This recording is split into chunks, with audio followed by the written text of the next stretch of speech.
Hari ni jalan-jalan tengok pokok bonsai. Makin tengok, makin rasa kagum. Pokoknya kecil je, tapi ada gayanya macam dah beratus tahun duduk kat dunia ni.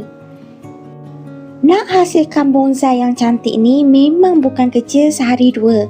Kena rajin jaga, kena pandai bentuk, kena pangkas dan yang paling penting, kena banyak sabar. Sebab tu, bila tengok pokok bonsai yang dah cantik terbentuk, kita bukan sekadar nampak pokok. Kita nampak masa, nampak usaha dan kesabaran orang yang menjaganya. Best juga sebenarnya berada kat tempat macam ni.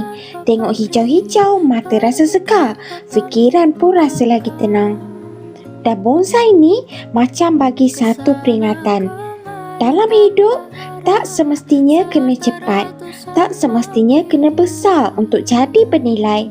Kadang-kadang, kita cuma perlukan masa untuk tumbuh dan menjadi versi terbaik diri kita.